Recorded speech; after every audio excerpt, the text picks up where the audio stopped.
एक बार एक गांव शोलापुर में दो दोस्त चंगू और मंगू रहते थे। चंगू और मंगू दोनों ही बहुत बिगड़े हुए थे।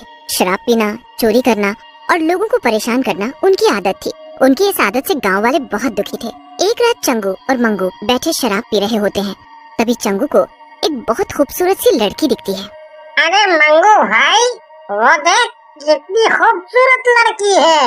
ये तो बिल्कुल तेरी भाभी बनने लायक है। तू भी ना चंगू, जहाँ लड़की देखी वहीं लट्टू हो जाता है। थोड़ा सुधर जा, सुधर जा।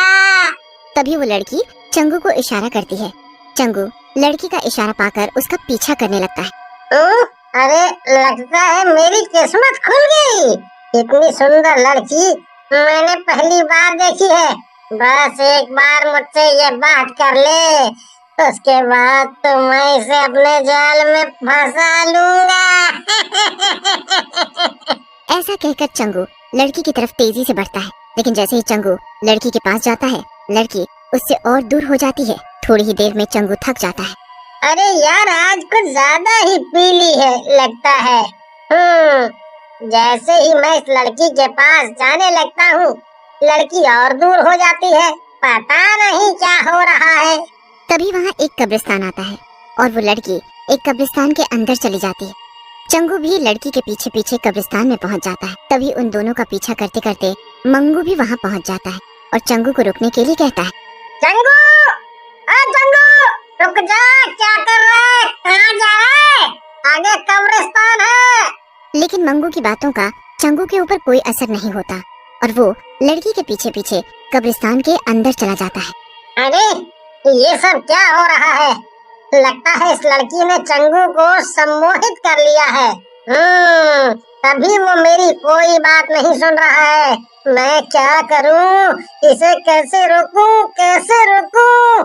मंगू भी चंगू के पीछे पीछे कब्रिस्तान के अंदर घुसने लगता है। तभी वहाँ कब्रिस्तान का चौकीदार आता है और मंगू को रोकता है। शराबी, ये कब्रिस्तान है, अंदर कहाँ जाता है? पढ़ा नहीं है?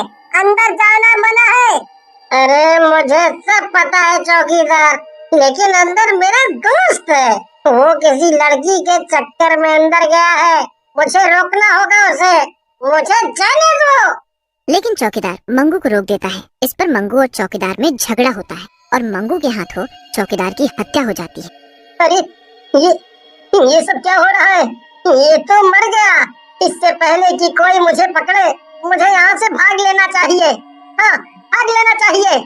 इससे पहले मंगू वहाँ से भागता चंगू वहाँ आ जाता है और पुलिस भी उसी समय वहाँ आ जाती है और चंगू मंगू को गिरफ्तार कर लेती है और जेल में डाल देती है। मंगू की बात का चंगू कोई जवाब नहीं देता और चुपचाप डरा सहमा बैठा रहता है। ये देखकर मंगू बहुत हैरान होता है। रात में चंगू और मंगू जब सो रहे होते हैं, तभी मंगू को चंगू की आवाज आती है। चंगू किसी से बात कर रहा होता है, लेकिन मंगू को कोई दिखाई नहीं देता। ये इतनी रात को चंगू किससे बात करने में लगा है? कहीं ये पागल तो नहीं हो गया है? मंगू चंगू के पास जाता है और बोलता है, ये तू किसके साथ बातें कर रहा है? यहाँ तो कोई भी नहीं है। क्या बात कर रहा है मंगू? ये देख, सामने तेरी होने वाली भाभी खड़ी है, तेरे बारे में पूछ रही है और तू कह रहा है तुझे कुछ दिख नहीं रहा है। चंगू की बात सुनकर मंगू डर जाता है और सोच में पड़ जाता है। मंगू किसी तरह रात जगकर रात का समय निकालता है और अगली सुबह इंस्पेक्टर से कहता है, इंस्पेक्टर साहब, इंस्पेक्टर साहब, मुझे किसी और जेल में डाल दीजिए। मुझे लगता है मेरे दोस्त पर चुड़ैल का साया है। मैं उसके साथ रहा तो पागल हो जाऊंगा। तुम दोनों मिलकर मुझे पागल बनाने चले हो। चुड़ैल का साया। अरे पुलिस के डंडे के आगे अच्छे अच्छे भूत भागते हैं, समझे? चुपचाप जाकर बैठ जाओ। फिर मंगू वापस आकर बैठ जाता है। रात होती है। चंगू फिर से वही बातें करने लगता है और ये देख मंगू डरने लगता है। तभी मंगू को वही लड़की और कब्रिस्तान का चौकीदार दिखता है। ये तो सचमुच वही सुंदर लड़की है, लेकिन इसके साथ चौकीदार क्या कर रहा है? ये तो मेरे हाथों मारा गया था। मंगू जोर जोर से चिल्लाने लगता है। वो सुंदर सी लड़की एक चुड़ैल में बदल जाती है और मंगू के पास आकर बोलती है,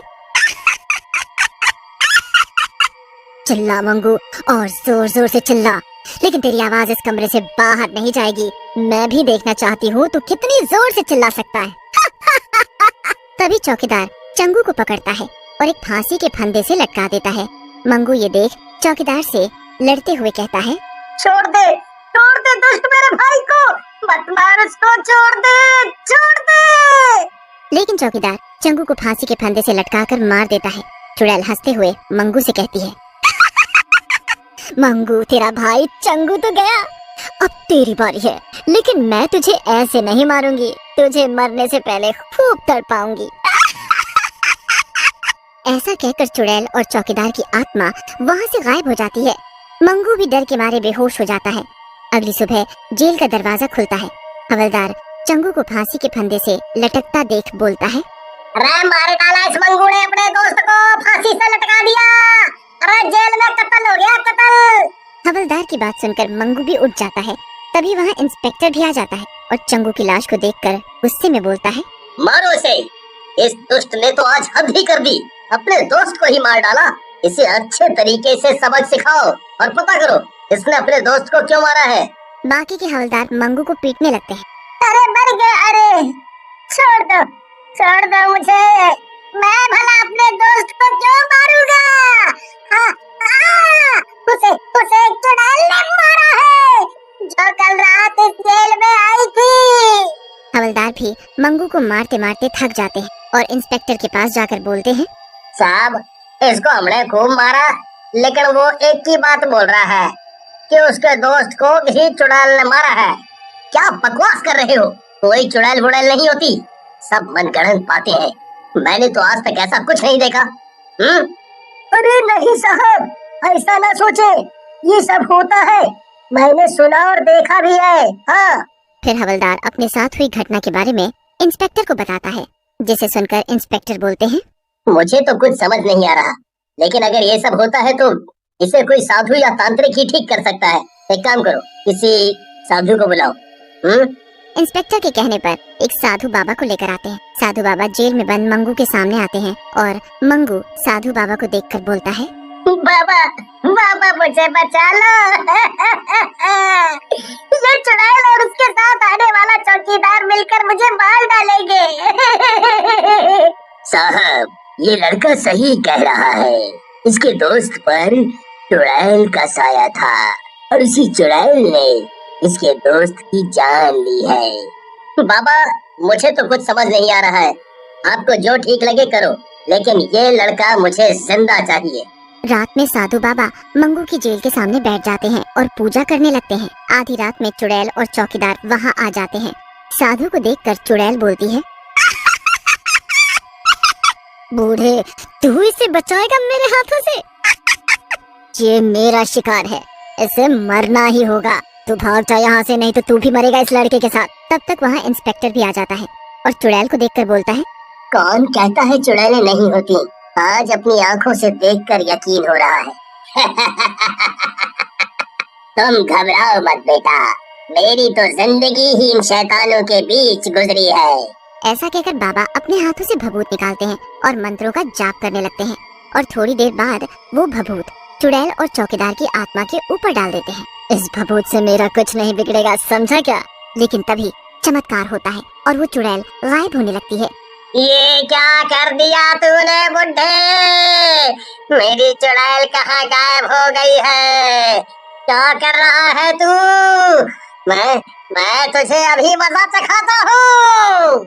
मैं अभी तो तेरे जाल में फंस गई हूँ, लेकिन ज्यादा दिनों तक ऐसा नहीं चलेगा। मैं आजाद होंगी और अपना बदला लेने वापस आऊंगी।